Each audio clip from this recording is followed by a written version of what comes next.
Boa noite a todos.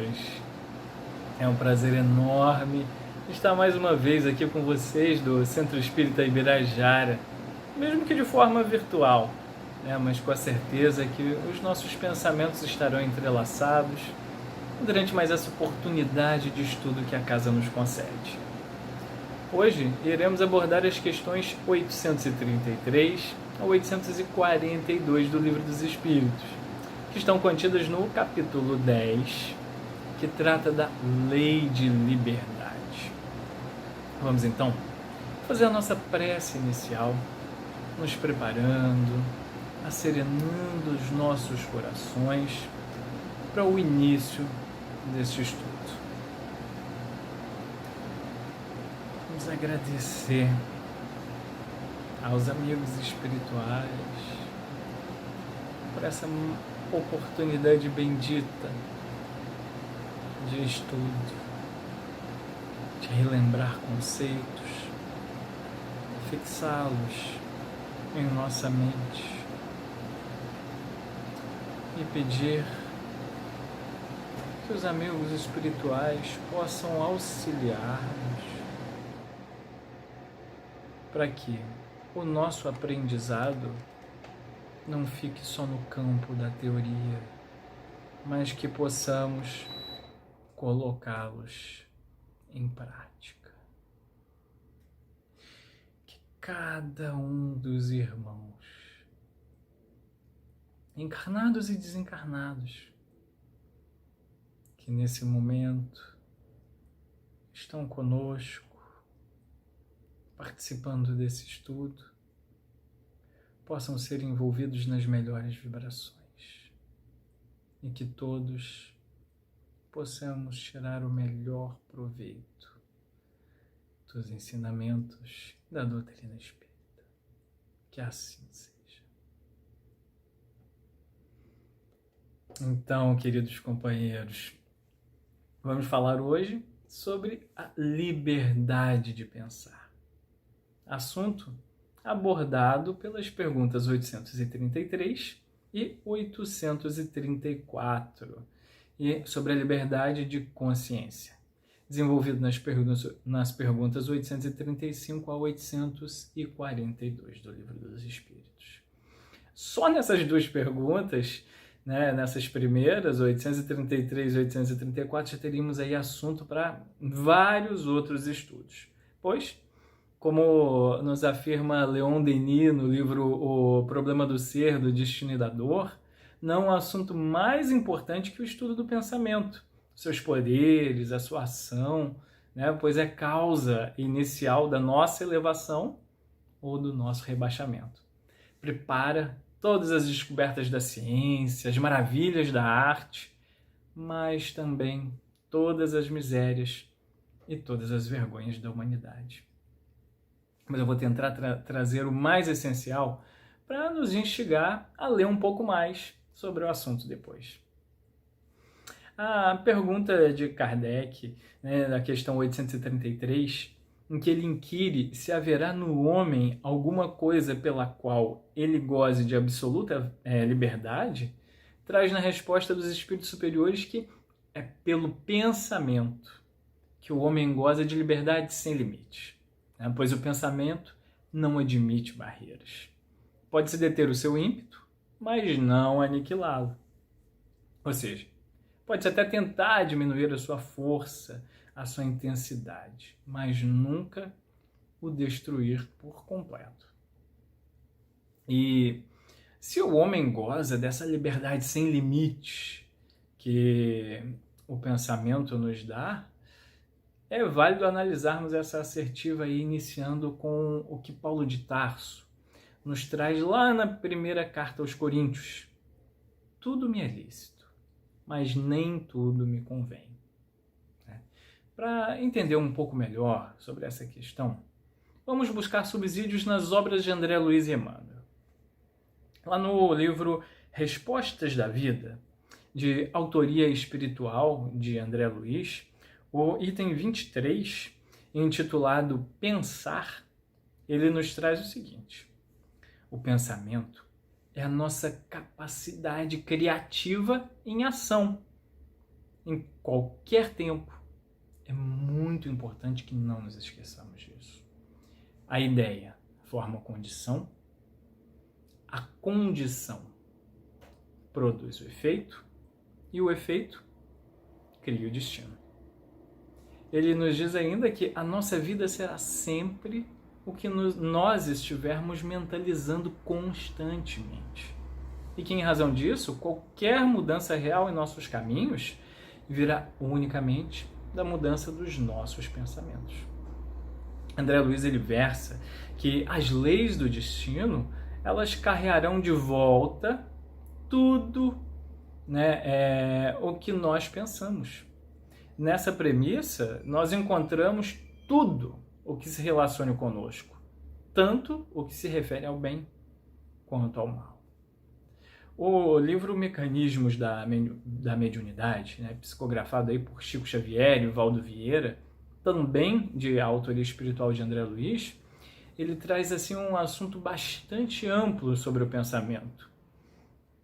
Nessa obra, André Luiz nos fala que, como alicerce vivo de todas as realizações do plano físico e extrafísico, encontramos o pensamento por agente essencial. Mas, porém, contudo, todavia, entretanto, ele ainda é matéria. E, sendo então matéria, o pensamento está sujeito às mesmas leis que regem a matéria. Nessa e em outras obras de André Luiz e de Emmanuel, nós verificamos que o pensamento ele possui várias características, como cor, cheiro, peso específico, força gravitacional, frequência, dentre tantas outras. E esses atributos do pensamento, eles podem agir em nosso benefício ou malefício, conforme as emanações produzidas por eles, pois elas é quem vão determinar as nossas companhias, tanto encarnadas quanto as desencarnadas. Isso fica bem explicitado no livro Mecanismos da Mediunidade, no capítulo que trata do tema matéria mental, em que André Luiz fala sobre as formas pensamentos. É inclusive através dessas formas que os médiuns videntes podem ver o que pensamos. André Luiz versa nesse capítulo, Matéria Mental, que, emitindo uma ideia, passamos a refletir as que se lhe assemelham. Ideia é essa que para logo se corporifica, né, com intensidade correspondente à nossa insistência em sustentar essa ideia, né, mantendo-nos assim espontaneamente em comunicação com todos aqueles que nos exposem o modo de sentir. André Luiz diz ainda que nessa projeção de forças, né, a determinarem o compulsório intercâmbio com todas as mentes encarnadas ou desencarnadas, que se nos movimenta o espírito no mundo, né, dessas formas de pensamento, que são as construções substanciais na esfera da alma, que nos liberam o passo ou nos escravizam na pauta do bem ou do mal de nossa escolha. O que Emmanuel, inclusive reforça no livro Pensamento e Vida. Logo no primeiro capítulo, ele nos diz que compreende-se, pois, que o pensamento tudo move, criando e transformando, destruindo e refazendo, para acrisolar e sublimar. Ou seja, o pensamento, circulando como se fosse uma esfera, ele gera um campo mental capaz de atrair encarnados e desencarnados com pensamentos naquela mesma sintonia. E quanto mais nós alimentamos aquele pensamento, mais ele vai se corporificar. Pois, como vimos agora há pouco, pensamento é a nossa capacidade criativa em ação. E tudo isso acontece através de um processo espontâneo de autoexteriorização sem que nos demos conta, né, onde a nossa onda mental ela se alonga e ela passa a atuar sobre todos os que com ela se afinem e que ainda recolhe também a atuação de todos os que lhe são simpáticos. No livro Libertação, André Luiz nos fala no capítulo 16, Encantamento Pernicioso, que cada servo acordado para o bem, quando se projeta em determinada faixa de vibrações inferiores durante o dia, marca quase sempre uma entrevista pessoal para a noite com os seres e as forças que a povoam. Olha, vale muito a pena, inclusive, ler esse capítulo e observar a explicação de Sidônio André Luiz sobre a influência que o pensamento malsã produziu sobre a médium Dona Isaura. E isso logo após ela ter participado da reunião mediúnica, mas ter permitido depois obscurecer o seu pensamento no ciúme, perdendo aí o equilíbrio íntimo e entregando-se assim àquelas entidades que lhe exploraram o sentimentalismo. Então, percebemos que só depende de nós angariar a simpatia de espíritos mais elevados ou ter como companhia espíritos das zonas mais inferiores, de acordo com a matéria mental, né, que nós emitimos pelo nosso pensamento.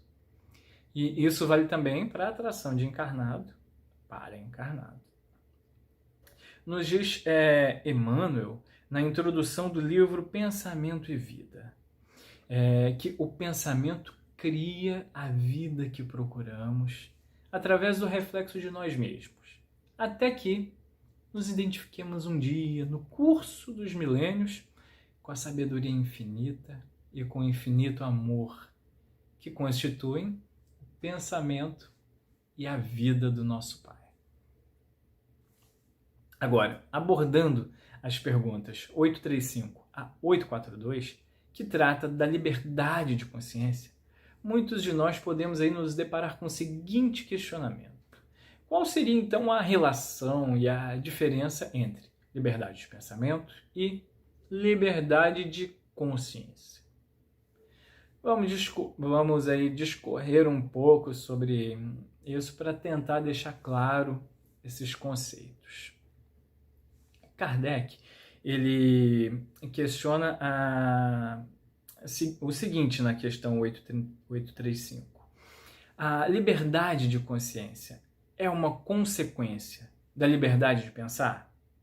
No que os espíritos respondem, a consciência é um pensamento íntimo, que pertence ao homem como todos os outros pensamentos. Nessa resposta, nós já percebemos que a consciência, então, é um pensamento íntimo, né? E Leon Denis, na obra O Problema do Ser, do Destino e da Dor, aprofunda um pouco mais esse conceito, nos trazendo que a consciência ela é o centro da personalidade, centro permanente e indestrutível, que persiste e se mantém através de todas as transformações do indivíduo. Leon Denis diz ainda que a consciência não é somente a faculdade de perceber, mas também o sentimento que temos de viver, agir, pensar e querer, e que ela é una e indivisível. A liberdade de consciência implica, pois, em reconhecer uma humanidade que nasceu livre. É a liberdade que a humanidade tem de questionar, examinar a si mesma. E, sendo ela infalível e imperfeita, pois que é dotada de razão e, portanto, de crítica, é a liberdade que os indivíduos têm de manter e defender a sua posição sobre um fato, um ponto de vista ou uma ideia, independente das visões dos outros. Kardec, na pergunta 837, questiona qual seria o resultado dos obstáculos interpostos à liberdade de consciência. E os espíritos nos trazem na resposta que constranger os homens a proceder de modo diverso do que pensam é torná-los hipócritas. E acrescenta ainda que a liberdade de consciência é uma das características da verdadeira civilização e do progresso. De fato, nós verificamos que o homem já despertou para essa afirmativa, pois sabendo que a liberdade de consciência é tão importante para a democracia, consta como direito assegurado na legislação de vários países, além de constar de leis e decretos em momentos revolucionários, como em Portugal, na Rússia e aqui na nossa vizinha Bolívia também. Inclusive, a nossa Carta Magna traz aqui no inciso 4º do artigo 5, a seguinte redação: é livre a manifestação do pensamento, sendo vedado o anonimato. E no inciso 6º desse mesmo artigo, que é inviolável a liberdade de consciência e crença, sendo assegurado o livre exercício dos cultos religiosos e garantido na forma da lei a proteção ao local do culto e das suas liturgias. Apesar da nossa Constituição ter separado a liberdade de pensamento e juntou nesse mesmo sentido constitucional liberdade de consciência e liberdade de crença, há de se destacar aqui que a consciência é uma coisa, crença é outra. Já o artigo 18 da Declaração Universal dos Direitos Humanos, ele não deixa qualquer dúvida sobre essa distinção, quando ele reza que todas as pessoas têm direito à liberdade de pensamento, de consciência e de religião. Ele distingue muito bem. A liberdade de consciência, ela é complementar, e está intimamente ligada a essas outras liberdades, como a liberdade de pensamento, a liberdade religiosa, sendo a liberdade de crença uma derivação dessa liberdade de consciência, pois a primeira não sobrevive sem esta. É importante nós entendermos que há uma diferença fundamental entre liberdade de pensamento ou de expressão, liberdade de crença e liberdade de consciência. Enquanto a liberdade de pensamento é ilimitada, a liberdade de consciência ela sofre uma restrição, pois que ela depende do nível evolutivo de cada espírito. Ou seja, quanto mais evoluímos, adquirimos a expansão da consciência do bem e do mal. Consciência, portanto, seria o sentimento, o conhecimento que permite a cada um de nós vivenciar, experimentar ou compreender aspectos do nosso mundo interior.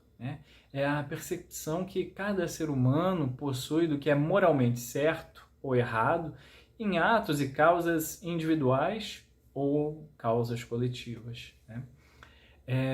Pela liberdade de consciência, como nos mostra Leon Denis, que nós identificamos as características e os conceitos de personalidade, os sentimentos da alma, da mente e do eu. A questão nos indica que à medida em que nós evoluímos, vamos melhor discernindo em nós a consciência do bem e do mal, e atingindo o progresso individual e coletivo. Vamos burilando os nossos valores que formam essa consciência, e que são frutos das sucessivas experiências e das nossas crenças individuais e que vão se refinando aí de acordo com o progresso evolutivo de cada um. Espero ter esclarecido mais do que confundido vocês. Agora, na questão 836, Kardec inquire se o homem tem direito de pôr obstáculos à liberdade de consciência.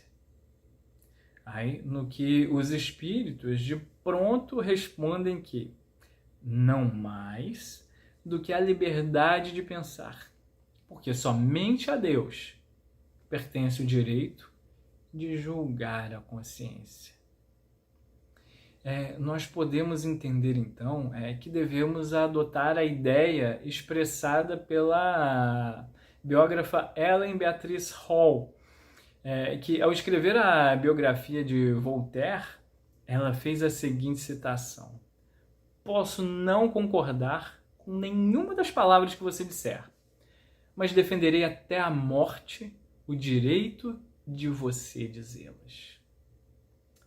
Cabe lembrar aqui também, já que citamos aí indiretamente o Voltaire, o filósofo iluminista francês, o que ele dizia ainda no século XVIII. Quando não há entre os homens liberdade de pensamento, não há liberdade. Desculpa. O que está em sintonia aí com as respostas dos espíritos à questão 839, onde os espíritos nos dizem que ofender a crença de alguém que não pense como nós é faltar com a caridade e atentar contra a liberdade de pensar. Mas em contrapartida também, os espíritos e Kardec, em seu comentário aqui na questão 840 do Livro dos Espíritos, eles deixam claro que não é atentado à liberdade de consciência quando nós reprimimos os atos exteriores de uma crença, quando esses atos nos acarretam qualquer prejuízo a terceiros, como é o caso, por exemplo, de fanatismos religiosos ou demais atos que possam causar aí prejuízos ao trem. E o assunto é, de certa forma, complementado na questão seguinte, a questão de 841, quando se afirma que podemos e, inclusive, devemos combater as doutrinas perniciosas, trazendo ao caminho da verdade aqueles que se transviaram, mas sempre se atentando ao fato de que devemos exercer o bom combate, que, a exemplo de Jesus, ensinou pela persuasão, pela brandura e nunca pela força e pela imposição. Ressaltam ainda os espíritos que a única coisa que podemos impor ao outro é o bem e a fraternidade, pois a convicção não se impõe jamais. E, finalizando agora o nosso estudo com a pergunta de número 842, na qual Kardec indaga aqui: considerando-se que todas as doutrinas têm a pretensão de ser a única expressão da verdade, por que sinais poderíamos reconhecer a que tem o direito de se apresentar como tal? Será aquela que fizer mais homens de bem e menos hipócritas, isto é, homens que pratiquem a lei de amor e de caridade na sua maior pureza e na sua mais ampla aplicação. Ou seja, não importa se somos espíritas, budistas, evangélicos ou qualquer outra denominação religiosa, o que vale é analisar segundo os ensinamentos do Evangelho de Jesus. É pelos frutos que se conhece a árvore. E, já que nós iniciamos aí o estudo refletindo sobre os ensinamentos de Paulo de Tarso, para encerrar, vamos lembrar da mensagem que o apóstolo dos gentios nos deixou no Evangelho segundo o Espiritismo, no capítulo 15, lá no item 10. Verdadeiro espírita e verdadeiro cristão são uma só e a mesma coisa, independente da crença a que pertença. E assim, meus amigos, vou me despedindo de vocês, imensamente agradecido por essa oportunidade que, mais uma vez, o Centro Espírita Ibirajara me deu de relembrar conceitos e de aprender como a gente aprende enquanto prepara esses estudos, Então, vamos fazer aí a nossa oração final, pedindo aos amigos espirituais, nosso anjo guardião, que possam fixar em nossa mente cada um desses conceitos que hoje aqui estudamos. Que possamos,